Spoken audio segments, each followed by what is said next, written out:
are doing Matthew chapter 24, and the apostles asked Jesus, what will be the sign of your coming, of the end of the age?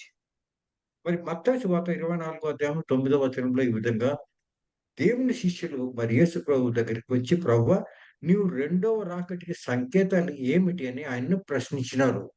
So just to recapitulate, let us see what we have studied. మరి మనం రీకాప్చులేట్ అంటే దాన్ని జ్ఞాపకం తెచ్చుకున్నట్టు కొన్ని మాటలు మనము క్లుప్తంగా చదువుకుందాం. So in Daniel chapter 9 and verse 27, he says to us, మరి దానియేలు గ్రంథము 7వ అధ్యాయము 27వ వచనంలో దేవుని వాక్యం ఈ విధంగా మనకు చెప్తున్నది. that the man of peace will come and make a peace treaty in Israel for 7 years. మరి మ్యాన్ ఆఫ్ పీస్ అంటే శాంతి దూతగా ఒక వ్యక్తి వచ్చును. అతడు మరి యూదుల మధ్యను మరి అరేబియన్ దేశం మధ్య వచ్చి వారికి శాంతి సమాధానాలు కల్పిస్తారు. And he will establish the temple worship in Jerusalem. దాని తర్వాత అతడు అక్కడ దేవుని దేవుని మరి ఆరాధన జరిపిస్తాడు. ఏ విధంగా జూయిష్ ఆలయంలో జరుగుతుందో అదే విధంగా అక్కడ మరి దేవుని ఆరాధన జరుగును. But in the middle of the 7 years, he will put a sacrifice, he'll put a stop to the sacrifice and the Jewish worship. మరి 7 సంవత్సరముల కాలం ఇది సమయము. దాంట్లో 3.5 సంవత్సరములు అయిన తర్వాత అతను ఈ విధమైన ప్రార్థనలందరినీ విడిచిపెట్టి, and Daniel says that in the middle of in the wing of abominations will come one who makes desolate. మరి ఆ మధ్య కాలంలో ఏం జరుగును అని దానియేలు చెప్తున్నది ఏమంటే మరి హేయకరమైన కార్యములు దేవుని మందిరంలో జరుగును. This will be a period of great trial and it is called the tribulation period. మరి దాని తర్వాత ఏం జరుగునో దానంతటి ట్రిబులేషన్ అంటే శ్రమల కాలం. ఎంతో భయంకరమైన శ్రమల కాలం మొదలవును అనే విషయము అక్కడ దానియేలు మనకు వివరించున్నాడు. And he will be one who makes desolate. మరి ఇతను ఇదంతా చేయవాడు ఎవరంటే ఆ సాధ్య దూతగా వచ్చిన వాడే అని. And Matthew chapter 24 verse 15 says, మరి మత్తయి సువార్త 24వ అధ్యాయం 15వ వచనం ఈ విధంగా చెప్తున్నది, that when the abomination of desolation is set up, మరి ఇటువంటి ఏ కార్యము దేవుని మందిరములో మరి జరుగునప్పుడు, let the reader understand it is spoken of in the book of Daniel. మరి అప్పుడు ఈ మరి గ్రంథము చదువు వారికి జ్ఞాపకం చేసుకోవాల్సిన దానియేలు దీని విషయం ఏమి రాసినాడని. So this is the Antichrist. మరి ఇది క్రైస్తవ విరోధి అనే విషయం మనం గ్రహించవాలి. The one who makes desolate, or the abomination of desolation, is referring to the Antichrist. మరి ఈ హే కార్యం చేయవాడు ఎవరంటే క్రైస్తవ విరోధు, యాంటీ క్రైస్ట్ చేయుచున్నాడు అనే విషయం మనం గ్రహించవాలి. And in the middle of the 7 years, he will set up his statue in the temple of God. అదే సమయంలో 3.5 సంవత్సరం అంటే మధ్య కాలంలో 7 సంవత్సరాల మధ్య కాలంలో వచ్చి తన మూర్తిని ఆ దేవాలయంలో తీసుకుపోయి అక్కడ ఆ దేవాలయంలో పెడతాడు. And he will start persecuting. దాని తర్వాత ఆ అందరినీ కూడా శ్రమల పాలు చేస్తాడు. His persecution will begin in Jerusalem and then spread to the rest of the world. మరి మొదటిగా అక్కడ యెరూషలేములో ఈ శ్రమలు మొదలై పూర్తి ప్రపంచంలో అంతటిని ఇవి ఆవరించాయి ఈ శ్రమలు. We know it will begin in Jerusalem. Why? Because he will stand in the temple of God, which is in Jerusalem. ఎందుకు మనకు యెరూషలేం నుంచి మొదలవుతుందంటే ఈ ప్రతిమను స్థాపించిన వాడు యెరూషలేంలో నుంచే ఆ మందిరం నుంచే మొదలు పెట్టినాడు. దాని కాబట్టి అక్కడ ప్రతిదీ కూడా యెరూషలేం నుంచే స్టార్ట్ అవుతుంది. And the Bible says in Matthew 24 verse 16 onwards, మరి ఇదే విషయము మత్తయి సువార్త 24 అధ్యాయము 16 వచనం నుంచి ముందుకు చదివిన He యెడల says, then let those who are in Judea flee, run away to the mountains. అప్పుడు ఆ వాక్యం ఏం చెప్తుందంటే జూడియాలో ఉన్నవారు మరి అక్కడి నుంచి పారిపోవాలని అక్కడ కొండలపైకి పారిపోవాలి అని అక్కడ So మనకు ఆదేశించున్నారు. those who are on top of the house should also run away fast without gathering the things in the house. మరి ఎవరైనా తమ ఇంటి పైన ఉన్నారనుకోండి, పైన అంతస్తులో ఉన్నవారు కిందికి వచ్చి తమ సామాన్లు సర్దుకొని లేకుండా ముందుగా అక్కడి నుంచి పరిగెత్తి వెళ్ళిపోవాలి అని దేవుడు మనకు మనకందరికీ ఆదేశించున్నాడు. Those who are in the field mustn't go back to the house to collect their clothes. మరి పొలంలో పనిచేయ వారందరూ కూడా నేను ఇంటికి పోయి నన్ను సర్దుకొని వస్తాను అనుకోకూడదు. అక్కడి నుంచే కూడా పారిపోవలను. Just quickly run away far from Jerusalem. మరి యెరూషలేము నుంచి అందరూ కూడా త్వరగా పారిపోవలను. Because the verse 21 says there'll be such a great tribulation that has never ever occurred in the world up till now. మరి ఎందుకు దీనికి ముఖ్య కారణము దీని విషయం మనం మత్తయి సువార్త 24 21 వచనంలో వివరించినారు. ఇటువంటి భయంకరమైన శ్రమల కాలం ముందు ఎప్పుడు జరగలేదు. ఇప్పుడు ముందు జరగదు. కాబట్టి ఇంత భయంకరమైన ఈ శ్రమ కాలం కాబట్టి అందరూ పారిపోవాలి. దీన్ని ట్రిబ్యులేషన్ అంటారు. అక్కడి నుంచి పారిపోవాలని అందరికి ఆదేశిస్తున్నాడు. But God will cut short those days, otherwise, no life would have survived. కానీ ఆ దినములను దేవుడు తగ్గించుతాడు. ఎందుకంటే తన్ను ఏర్పరిచిన వారిని సేవించుటకు వారిని ప్రొటెక్ట్ చేసేదానికి ఆయన దినములు తగ్గు చేస్తాడు. So then people will say to you, here is the Christ, there is the Christ, but don't believe them. మరి అప్పుడు మీ దగ్గరికి వచ్చి మరి ఎంతోమంది చెప్తారు క్రీస్తు ఇక్కడున్నాడు, క్రీస్తు అక్కడున్నాడని చెప్తూ ఉంటాడు. కానీ వారందరూ మోస మాటలు చెప్పేవారు కాదు. వారి మాటలను ఎవరు కూడా వినకూడదు. Jesus says there'll be many false Christs and false prophets, and even believers like you and me, if possible, will be deceived. మరి ఎంతో మందిని ఆ విధంగా మోసపరచెదరు ప్రపంచంలో. అది కాకుండా మన వంటి వారు దేవుని యందు ఎప్పుడు నమ్మకం ఉంచి, విశ్వాసం ఉంచిన వారు కూడా మోసపోయే ఛాన్సెస్ ఉన్నవి. So the Bible is saying that the elect of God will be persecuted. మరి బైబిల్ గ్రంథం మనకి చెప్తుందంటే దేవుడు తన కొరకు ఏర్పరచుకున్న వారు కూడా శ్రమల పాలవుతారు. They'll be persecuted in the middle of the 7 years treaty. మరి అక్కడ చెప్పిన విషయం ఏమంటే 7 సంవత్సరముల మధ్య 3.5 సంవత్సరముల తర్వాత మరి ఈ విధంగా దేవుని ఏర్పరచుకున్న వారు కూడా శ్రమల పాలవుతారు అని మన గ్రంథం మనకు చెప్తున్నది. Because when the statue of the Antichrist is set up in the temple of God, he will demand that everybody should bow down and worship the statue.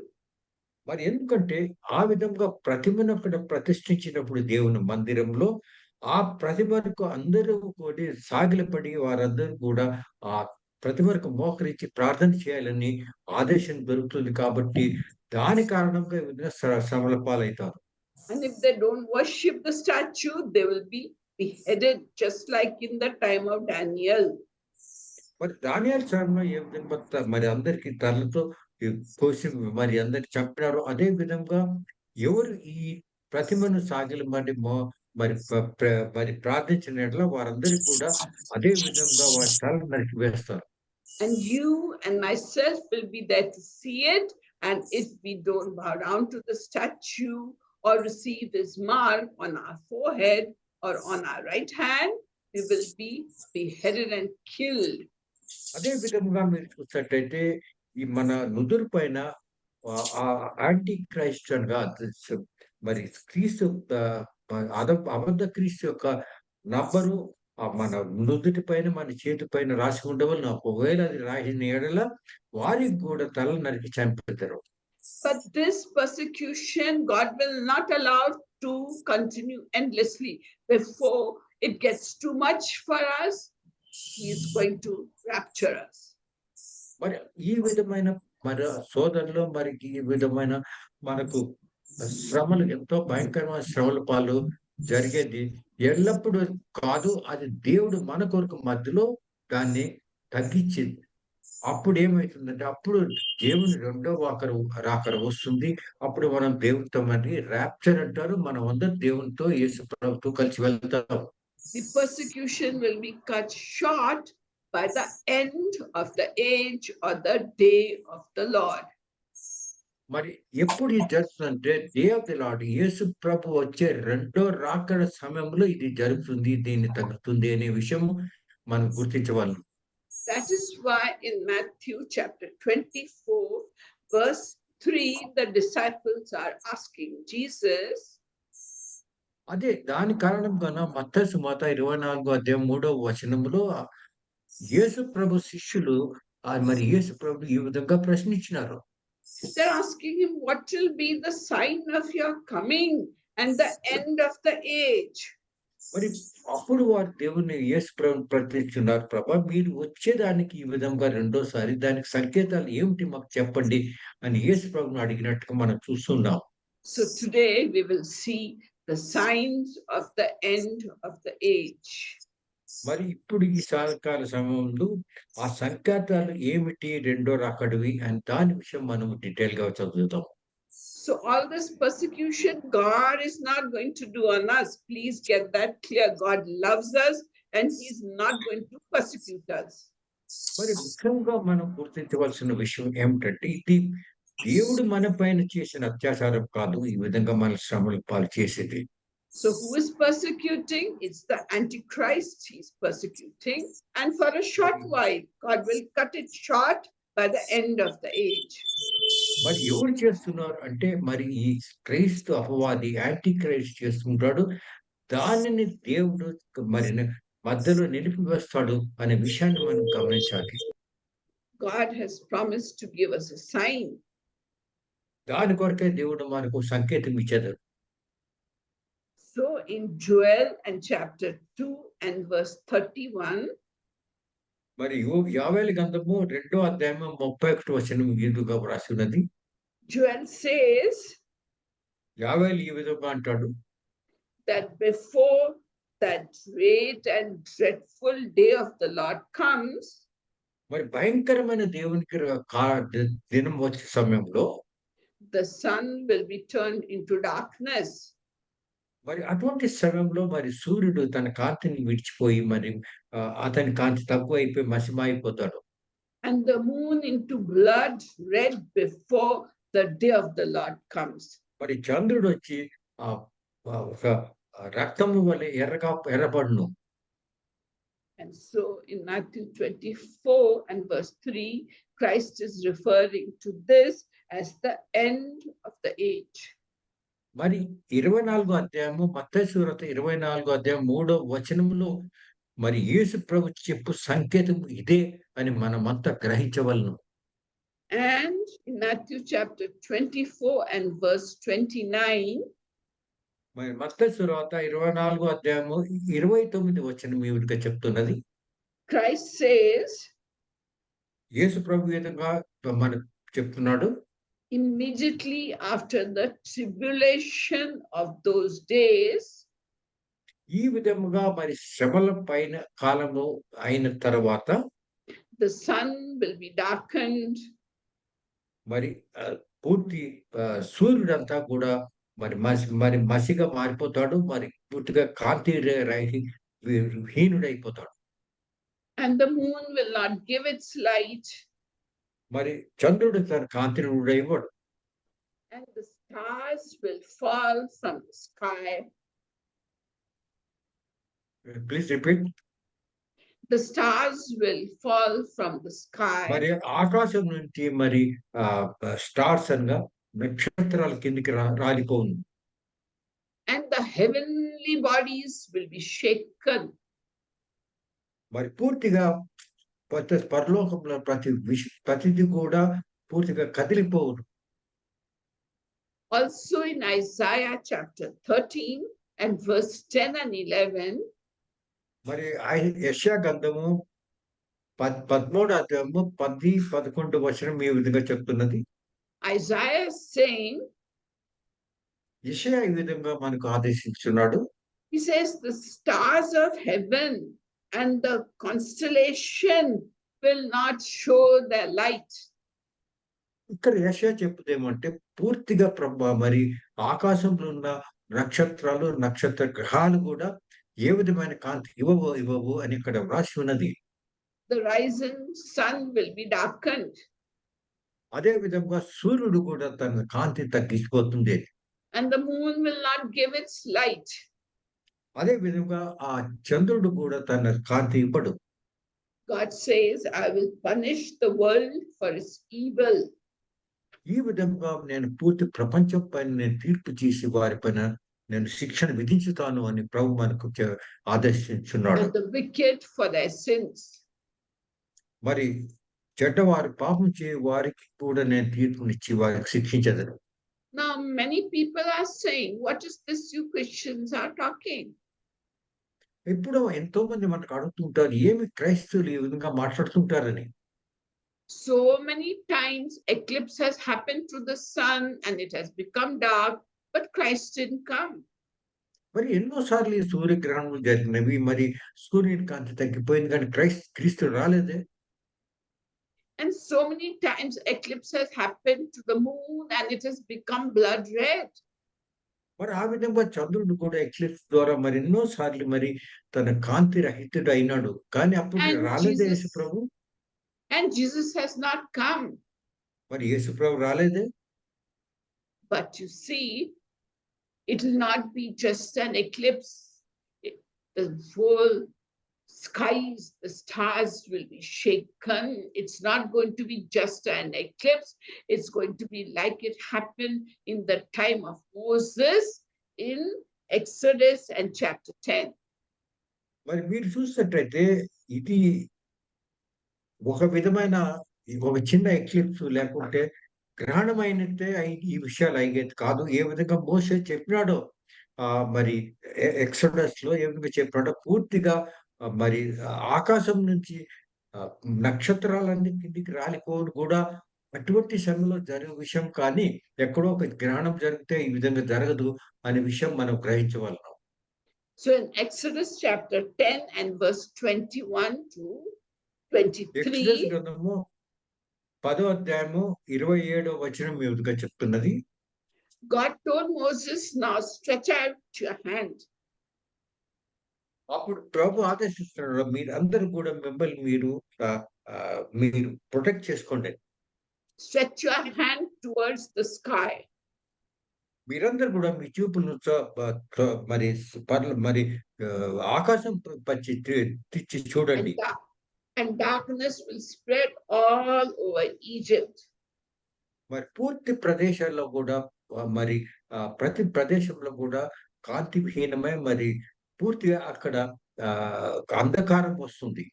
Not normal darkness, but darkness that you can feel.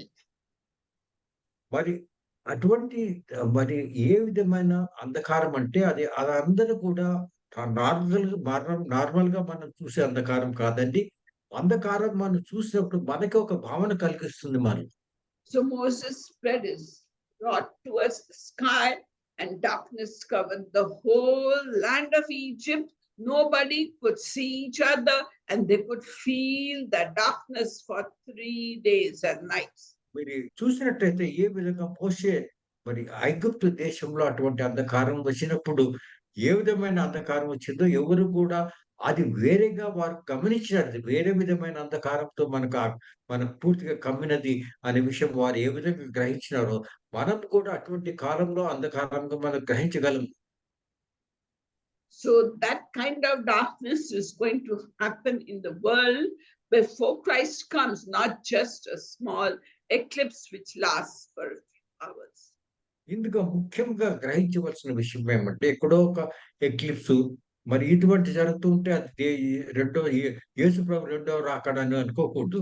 ఇటువంటి సంఘటనలు ఇటువంటి మరి పూర్తి సంఘటనలు జరిగినప్పుడు అప్పుడే మనం గ్రహించవలని అది రెండవ రాకడ మరి సిద్ధపడవలను. And some people are saying Christ will come today, tomorrow, next week, anytime. ఇక్కడ ఎంతో మంది మరి చెప్తూ ఉంటారు. క్రీస్తు రేపు వస్తాడు, మొన్నాడు వస్తాడు, లేదంటే రెండో వారం, మొన్నటి వారంలో వస్తాడు అని ఏమేమో చెప్తూ ఉంటారు. But the disciples were telling Jesus, tell us the sign before you come. కానీ మీరు చూసినట్టయితే యేసు ప్రభు శిష్యులు అడుగుతున్నారు, ప్రభా దీనికి సంకేతాలు ఏమిటో మీరు నాకు చెప్పండి, మాకు చెప్పండి అని దేవుడు బోధిస్తూ ఉండరు. So Jesus is telling you and me the sign that's going to take place before he comes. దానికి కారణంగా యేసు ప్రభు మనకు చెప్తున్నాడు, నిశ్చయముగా ఇటువంటి సంకేతాలు జరుగును నేను రెండో రాకడకు ముందు. And another thing confirming what we saw in Matthew is seen in Revelation chapter 6, verses 12 to 14.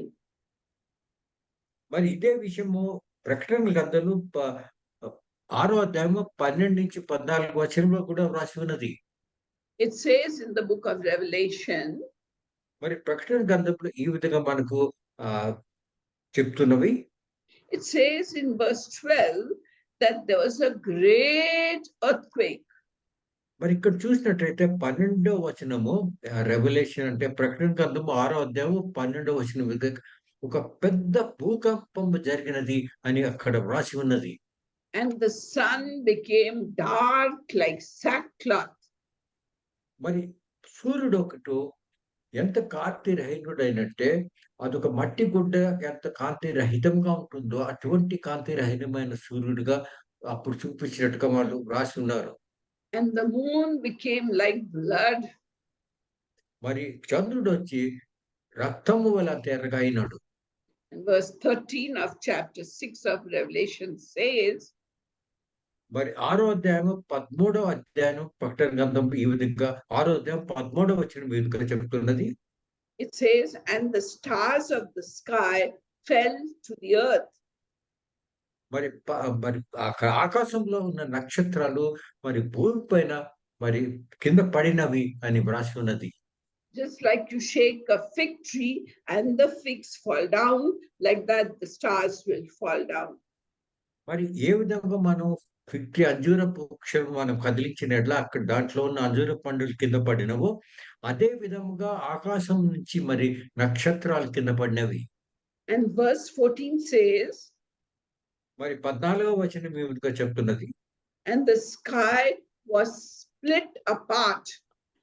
మరి ఆకాశం పూర్తిగా రెండుగా విభజించబడినది. Like a scroll when it is rolled up. దాని తర్వాత అది చేపను ఏ విధంగా మనం రోల్ చేస్తామో అదే విధంగా పూర్తి ఆకాశం ఆ విధంగా రోల్ చేసినారని అక్కడ వివరంగా వాసి ఉన్నది. And every mountain and island were moved out of their places.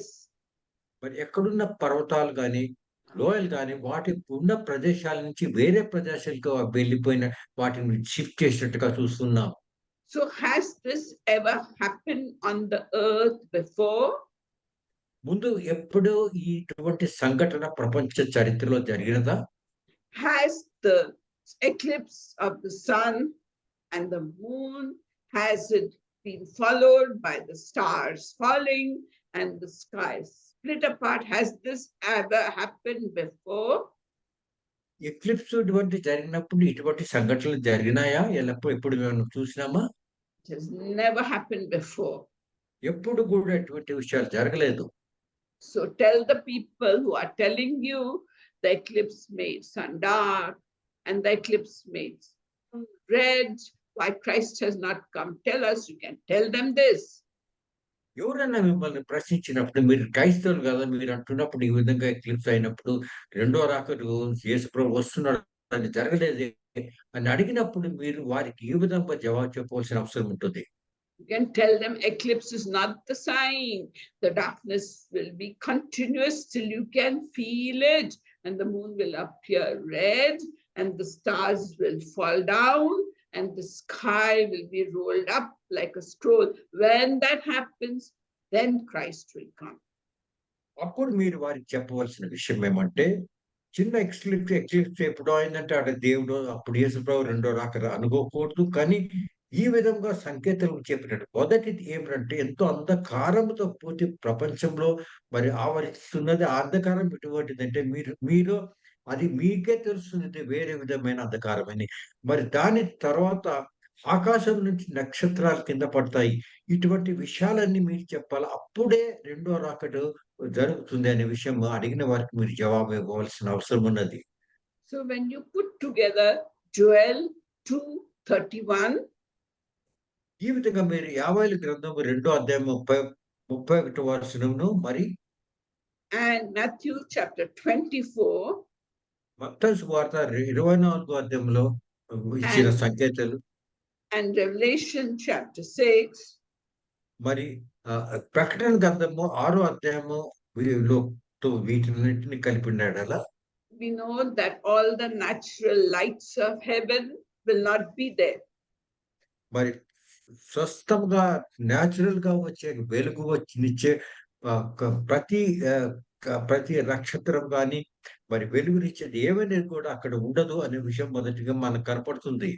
So when moon is not shining, sun is not shining, the stars have fallen, what will it be? Everywhere on earth, it will be total darkness. ఆ విధంగా పూర్తిగా చంద్రుడు మరి సూర్యుడు కాంతిహీనుడైతాడు. మరి చంద్రుడు ఎర్రగా అయితాడు. నక్షత్రాలు పైనుంచి కిందకి రాలుతుంటుంది. పూర్తి ప్రపంచంలో అంధకారముతో మరి పూర్తి ప్రపంచం ఆవరించినప్పుడు ఈ దేవుని రెండో రాకడ యేసుప్రభు రెండో ఒకడ దగ్గర ఉన్నది అనే విషయాన్ని మనం గుర్తించవలెను. And you look at the skies, and everywhere it will be dark. The universe will also be very dark. మరి ఎక్కడ చూసినా మీరు పైన ఆకాశంలో చూస్తే ఒక వెలుగు ఎక్కడ కూడా కనపడదు. పూర్తిగా ఎక్కడ చూసినా అంధకారం పూర్తిగా ఆవరించినది ప్రపంచంలో అనే విషయాన్ని అందరూ మనం గుర్తించవలెను. It will look like a black hole. అటువంటి చూసినట్టయితే ఒక పూర్తిగా ఎక్కడ చూసినా నల్లగానే మీకు కనపడుతూ ఉంటుంది. And into this black hole, suddenly there'll be the sound of trumpets blowing, and there'll be a great flashing of light, and Christ will appear in the sky, take away church, his beloved bride, you and me, the believers, and this is called the rapture of the church. మరి అటువంటి సమయంలో పూర్తి ప్రపంచము ఒక black hole అనగా అక్కడ పూర్తిగా ఎక్కడ ఏమి కాంతి ఉండదో పూర్తిగా నల్లగా మరి అదృశ్యంగా మరి కాంతిహీనమై మరి అంధకారమైన సమయంలో అటువంటి సమయంలో యేసు ప్రభు బూర ధ్వనితో ఆకాశం నుంచి మరి రెండవ రాకడ వస్తాడు అనే విషయం మనం గుర్తించవలెను. And the lightning, Bible says, just like lightning comes and flashes from east to west, like that will the coming of the Son of Man be. He will come in all his power, his glory, with the trumpets blowing, and like lightning, suddenly he will come. ఏ విధంగా ఆకాశంలో ఒక విధమైన lightning జరుగుతుందో అదే విధముగా యేసు ప్రభు మరి బూర ధ్వనితో మరి మరి పూర్తిగా ఆరోహణై ప్రపంచం లోపలికి ప్రపంచం పైకి వస్తాడు అనే విషయాన్ని మనం గ్రహించవలెను. So you can be sure that this is going to happen, and you do not know the day or the time of Christ coming for the rapture. Nobody knows. మరి ఇంకొక ముఖ్యమైన విషయం ఏమంటే ఇది ఎప్పుడు ఏ విధంగా జరుగుతుంది? ఏ డేట్‌లో జరుగుతుంది? ఏ డేట్‌లో అయితుంది? ఏ సంవత్సరంలో అయితుందని ఎవరికీ తెలీదు అనే విషయాన్ని మీరందరూ కూడా గుర్తించవలెను. Some great men of God are saying, it'll come on this day, be prepared. It'll come on that day, be prepared. But Jesus is saying nobody knows the day or the hour when Jesus is going to come to take us away. So if somebody tells you he's coming on this day, don't believe them. చూసినట్టయితే ఇప్పుడు ఎంతో పెద్ద పెద్ద దైవజనులు చెప్తున్నారు. ఆ దేవుడు ఈ డేట్‌కొస్తాడు, ఈ సంవత్సరానికొస్తాడు, ఈ నెలకొస్తాడని చెప్తాడు. కానీ ఇవంతా అబద్ధమే. ఎప్పుడు దేవుడొస్తాడో ఎవ్వరికీ తెలియదు. అది దేవునికి మాత్రమే తెలుసు అనే విషయాన్ని మనం ముఖ్యంగా మన హృదయంలో పెట్టుకోవాలి. Even Jesus doesn't know the day. Even angels don't know the day. Even we don't know the day. Only Father God Almighty knows the day and the hour of His coming, and it will come suddenly like a thief in the night when you are expecting it not to come, then it will come suddenly. మరి ఎప్పుడు జరుగుతుందనే విషయము యేసు ప్రభువుకి తెలీదు. అతని శిష్యులకు తెలీదు. మనకు తెలీదు. ఎవ్వరికీ తెలీదు. మాత్రము తండ్రి దేవునికి మాత్రమే తెలుసును. ఆయన ఎప్పుడు వస్తాడో అనే విషయం కాబట్టి ఎవరు మీకు చెప్పినా కూడా వినొద్దండి. ఇప్పుడొస్తాడు, ఈ నెలలో వస్తాడు, అప్పుడొస్తాడు అనే విషయం అది పూర్తిగా అబద్ధమని గ్రహించవలెను. So, this is what we discussed for today. Next time, we will continue discussing this, and may God bless His holy word. ఇప్పటి వరకు మనం కొంచెం ఈ విషయం గురించి మనం మాట్లాడినాము. మరి నెక్స్ట్ టైమ్ కూడా దీని విషయం వివరంగా మనము దీని గురించి మనం